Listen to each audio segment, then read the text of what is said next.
Mayong gabi istadan.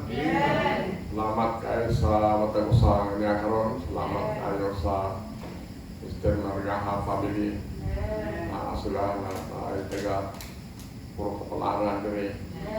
Labos na magpasalamat to sa akong pamilya sa atong pagsimba karon atong simana.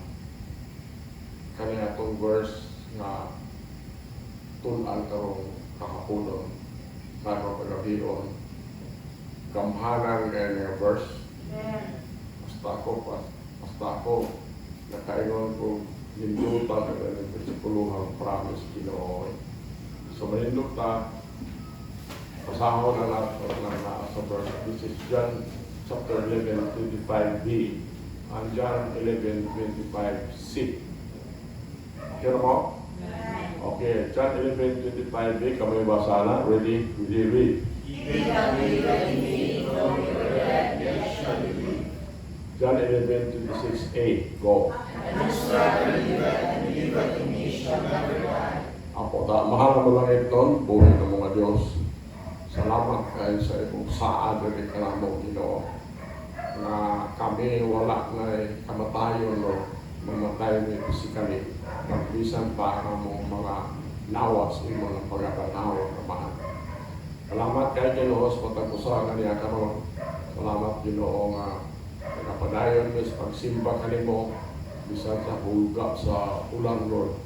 Ang amoy kanimo nga ikaw karon magpakaliwala kagay mo mong kulong ang tagusa tagay sa iyo nga pagsabot sa imong kulong bisan kanimo ulit po nga way kay balot tagay susulti Ama. Among pamoyo kabuli kami sa piligro ng dugo o ang lamak sa lahat ng imong ulipon. O kini among pag-ampo, pangaliyo po kanimo, isalig na mo ang talang Jesus Christ, among buktong personal magluwas. Amen. Okay? Nandito ta. Diba din sa itong ibasa, he that believeth in me, though he were dead, yet shall live. Sinilang karang bersikulo sa 11:26a, and whosoever liveth and believeth in me shall never die. So, sa atong panit ito, kalabang believer ka ni Jesus Christ, doon na yung kay dako kayong confidence na ang atong kinabuhi is everlasting. And mauni atong itudlo din sa atong iglesia. Tudlo na ito ang atong kaluwasan. Everlasting yun eh. Hindi mawala din ka na ito. So atong isahe karon, Jesus, the resurrection and the life, part 3. Part 3 na siya.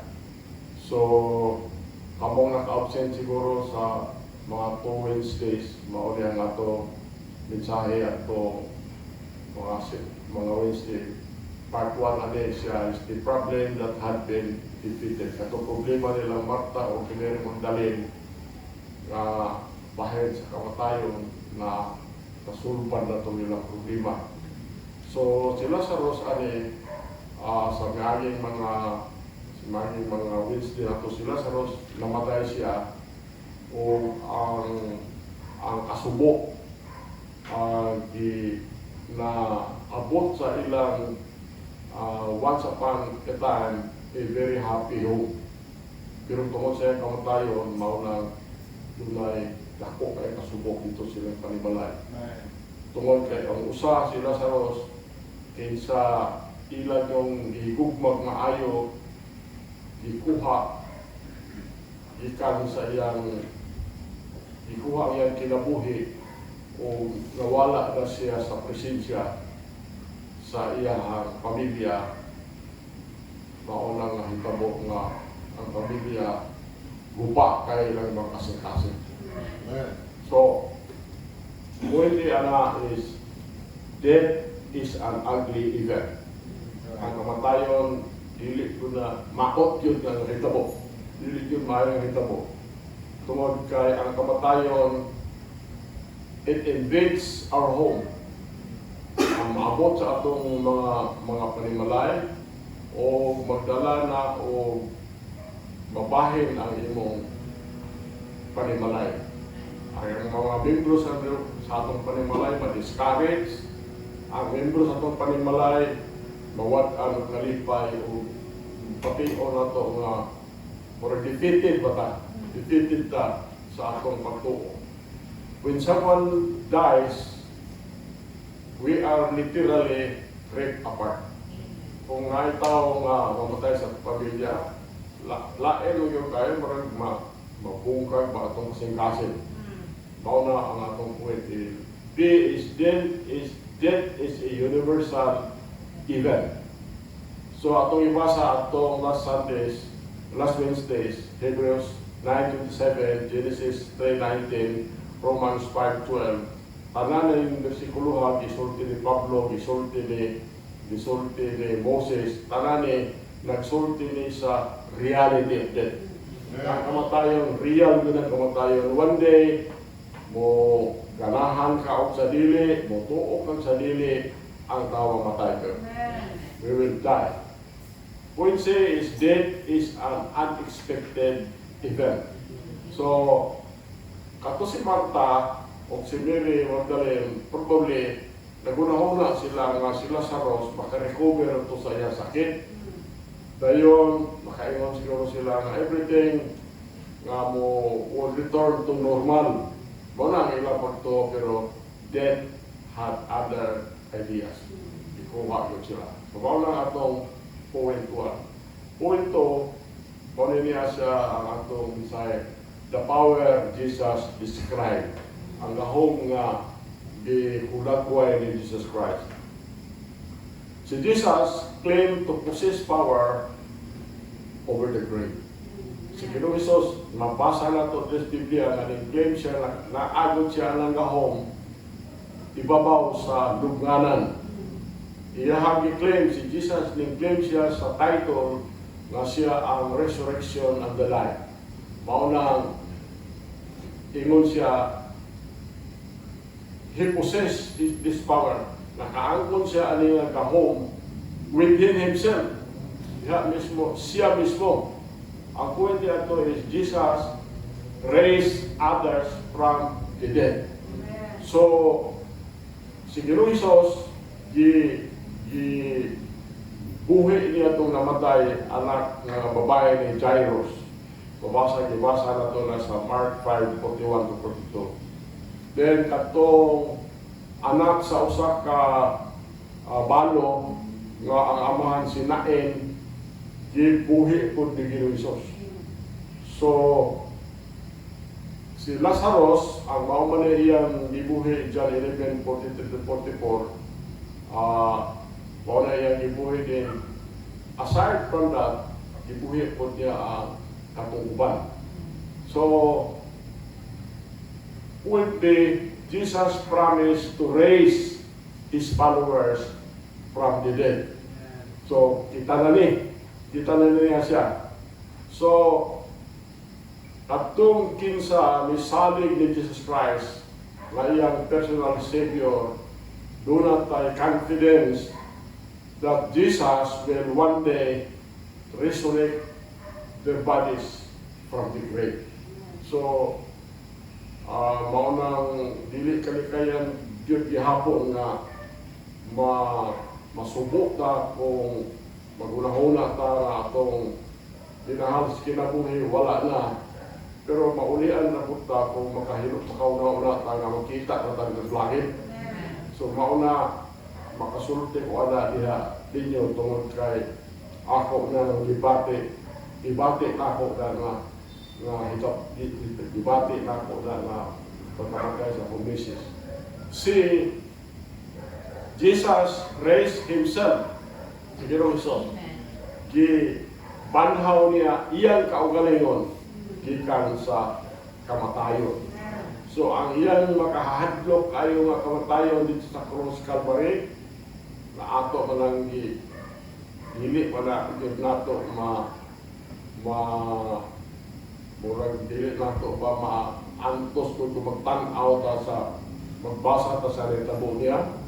kanang ipanansangan ng kamot, ipanansangan ng tiil, ibutangan o kuluran at tulog, ipalulot pagod sa iyang tiil, itughang ang iyang kilid, ipunalan siya o katong punal nga kapunil nga 9 kalaktos nga na ito mo'y bulitas. Matod pa sa akong nabasahan, kani nga klase nga punal sa Roman soldiers kaniadto, dili ko ni mabunal sa tao 40, 39 yung taman. Tungod kay kung 40 na ko na ibunal, patay ng tao. Mauna ka gamhanan ng bunal ang ibunal nila ni Jesus Christ. So, kung iyan katong kahadlukan kay kamatayon sa cross, kung natapos lang dito taman, makaingon ta nga dako kayo ng tragedy sa iyo lang ang pag-antos kayang ihimo dito. So, salamat lang ta tungod kay si Ginoong Hesus ligawas dito sa iyang luganan. Madaugon siya ibabaw sa kamatayon, madaugon siya ibabaw sa impyerno, ibabaw sa luganan. Then with this in mind, the saints of God can face death with confidence, knowing that one day these bodies will live again.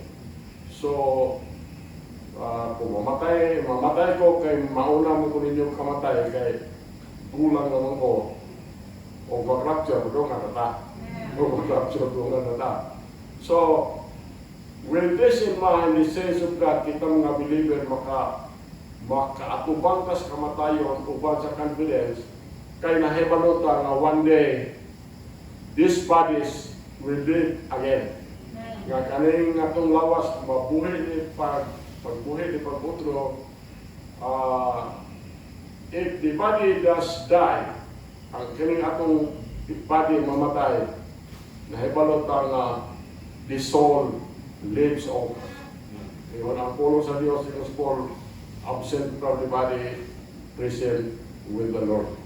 So, mauna ang itudlo sa pulong sa Ginoo, mauna ang itudlo ni Jesus Christ, o kanina kamaturan sa gisulti sa pulong sa Diyos.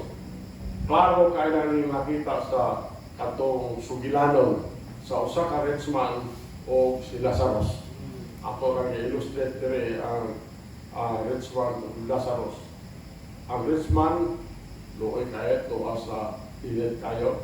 Si Lazarus, tuwa sa sabakan ni Abraham. So, mauna ang atong makita na illustration sa gahom sa Ginoo. Number 3, mauna atong isahay karon.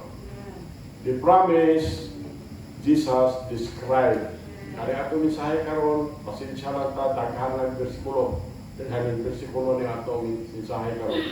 So, the promise Jesus declared.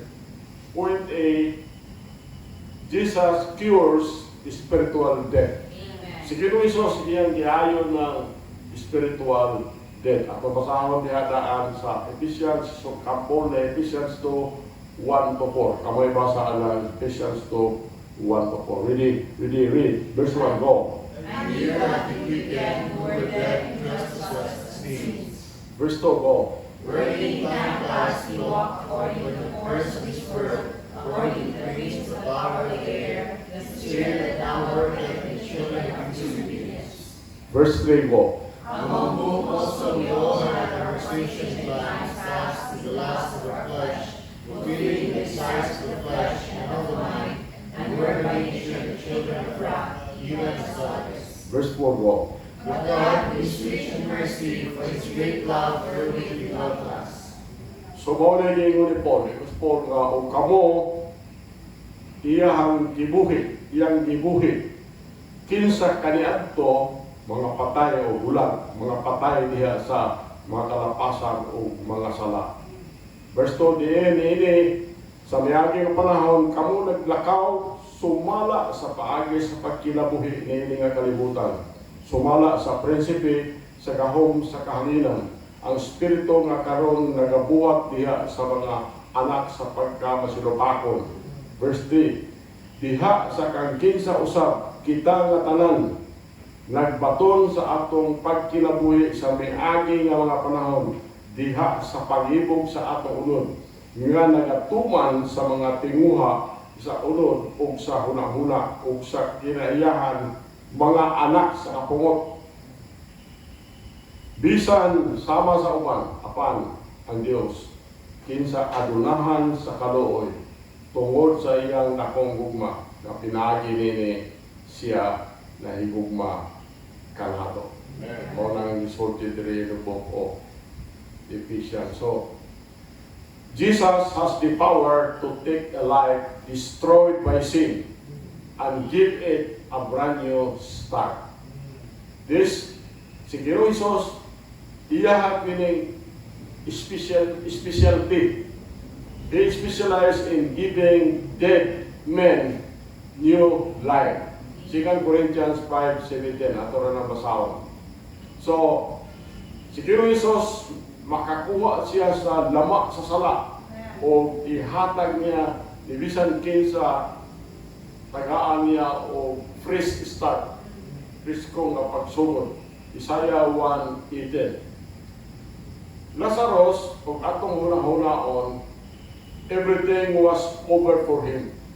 Ang tanan mo rin nawala na, matay mo siya, everything mo rin nawala na sa iyaha, wala na sa pamilya, wala na sa mga amigo, wala na sa kalipay, no more anything. His life was over. Hangtod nga si Ginoong Hesus nilabay dito o diha pinaagi na otro ang iyang kinabuhi between the end and the new beginning. Sa John 12, ato makita si Lazarus, mabasa na rin nato. Sa John 12, makita nato si Lazarus nga naglingkod diha sa lamisa o mikaon uban ni Ginoong Hesus. So this kanini ang bersikulo ha, mag-probe lang nga buhi muna si Lazarus kaya kaon yun.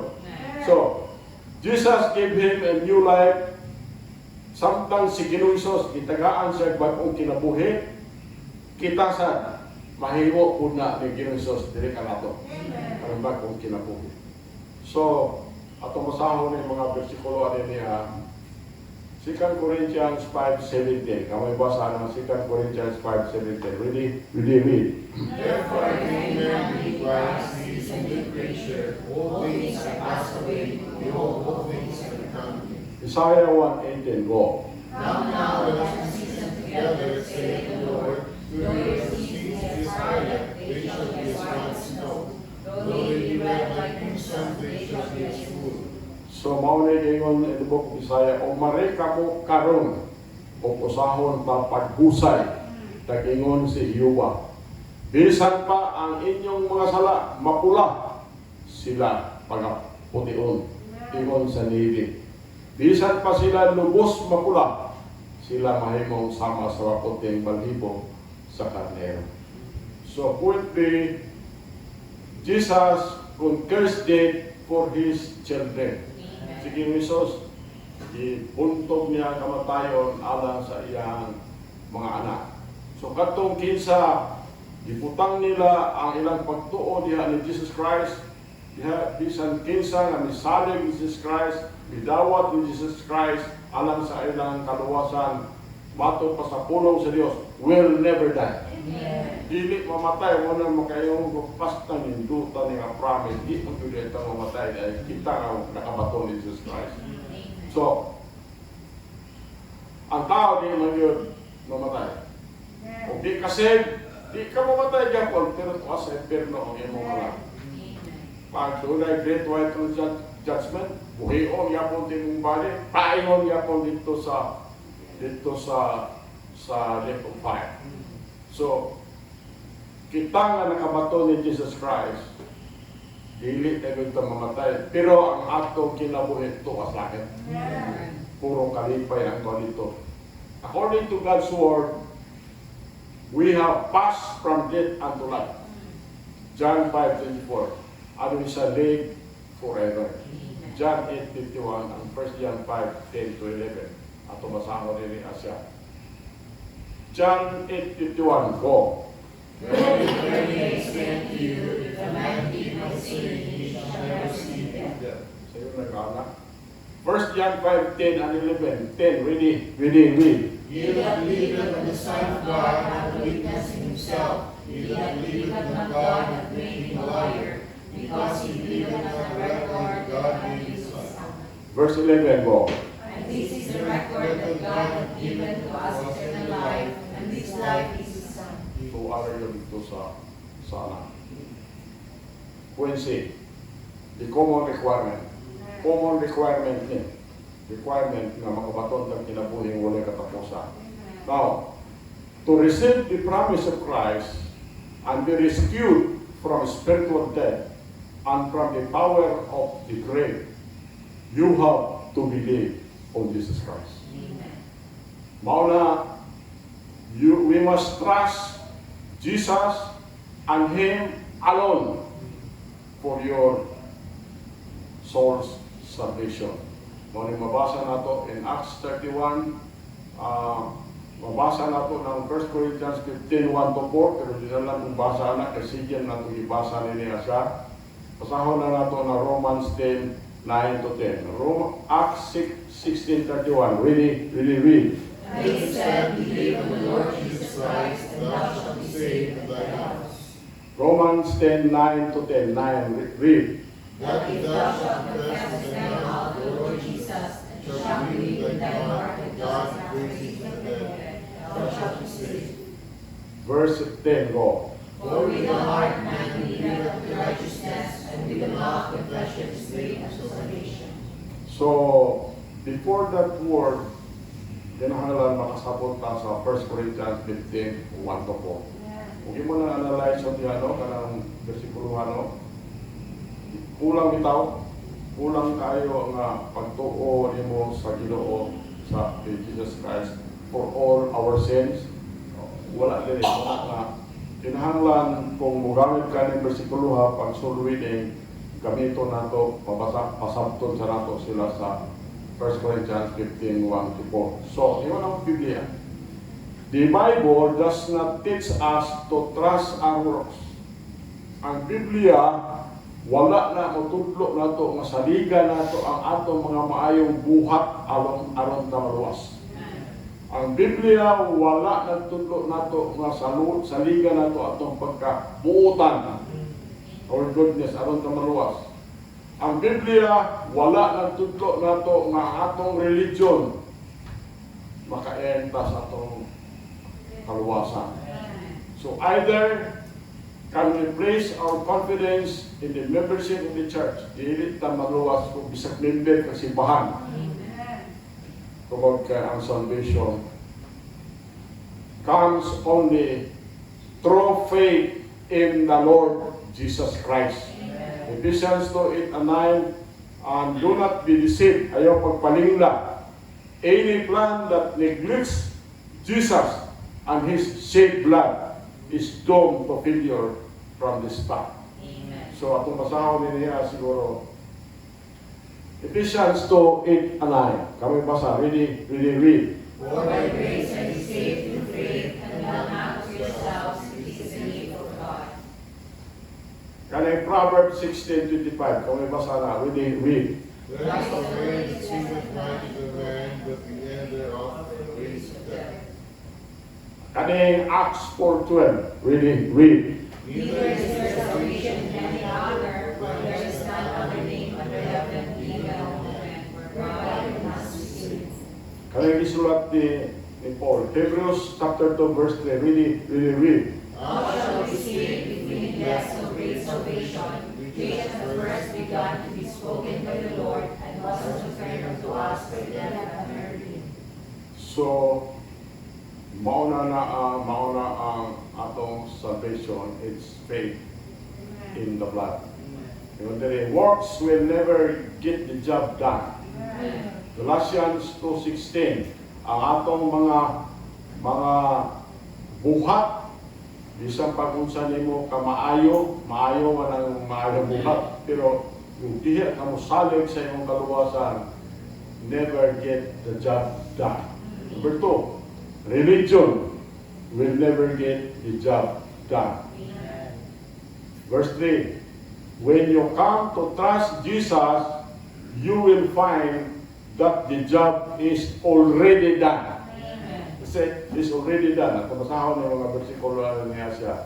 Galatians 2:16. Ready? Read. Knowing that the man is not justified by the works of the law, but by the faith of Jesus Christ, and even we have believed in Jesus Christ, that we might be justified by the faith of Christ, and not by the works of the law, for by the works of the law shall no flesh be justified. Okay, so pamaluman mo kung saan mga religion na nila ang ilahang pagtuos kaluwasan upay kapos pala. Titus 3:5. Kaya may basa ng Titus 3:5. Ready? Read. Not by works of righteousness which we have done, but according to His mercy save us, by the washing of regeneration and renewing of the Holy Ghost. So, muna nila siya. 1 John chapter 2, verse 2. Read. And He is the propitiation for our sins, and not for ours only, but also for the sins of the whole world. Kanang propitiation niya, ani is the propitiation. Amaw na ang gihimo ni Jesus Christ. The act of appeasing wrath. The act of appeasing wrath. Ang mga buhat na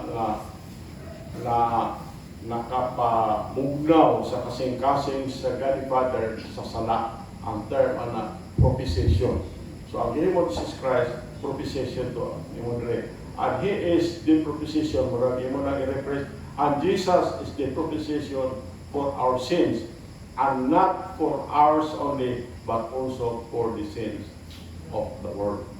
Isaiah 53:6, kami basa na, reading, last na siguro na, read. All we like sheep have gone astray, we have turned everyone to his own way, and the Lord hath made on him the iniquity of us all. Okay, so mauli ang conclusion sa itong mensahe. Maura na yung conclusion na atong last Wednesday. Ang conclusion na ito, kaniya ito, maupon ni Karon Leondre. I suppose the best way to end this message is with the question that Jesus posed to Martha in verse 26. Because Martha, believest thou this? O na ang John 11:26. And whatsoever liveth and believeth in me shall never die. Because believeth thou this? So, how you answer that question will decide your eternity. Saan yung pagtubag ka ng pangutanahan mo na mag-desisyon sa eternal ng mga kinabuhi. If you do not know the Lord Jesus Christ, then I invite you to come to Him right now. Pasig na hipalo ka nga si Jesus Christ Ginoo. Nahipalo ka nga si Jesus Christ Dios. Piluwa ni mo dawata kinasingkasing si Jesus Christ. Mao na itako kayo nga problema nimo. So, this time, I invite you to come to Him right now. He loves you. Jesus Christ loves you. And Jesus Christ will receive you if you will only come to Him. He will give you everlasting life without charge. Why bayad ni? If you have the least bit of concern about where you will spend eternity, then huna-huna taasa o huna-huna. Think long and hard about what you will do with Jesus. Dito ka kapukat. Mahal na mga gitlog, buhay ng mga Diyos. Salawat sa imong saad ni kanamo amahan. Saad Ginoo nga nasayod ni imo ning tumanon. Saad nga wala kami kamatayon, Lord. Kabisan pa gitudlo sa pulong, sa imong pulong ang tao, eternal ang ilang kinabuhi. Ang problema lang kung asa ma-eternal ang kinabuhi sa langit ba o sa inferno. Mahal mo lang ito, ipalugdan ang mensahe sa pagkapusa o ganyan kagabi, O Lord, ikiling imong idulungog, Lord, alaw sa among pangaliw po diha kanimo. Amahan, kini among pagampo, pangaliw po kanimo, gisalim na ang tanan Jesus Christ, among buktong personal ng pagluwas. Amen. Okay, ito na.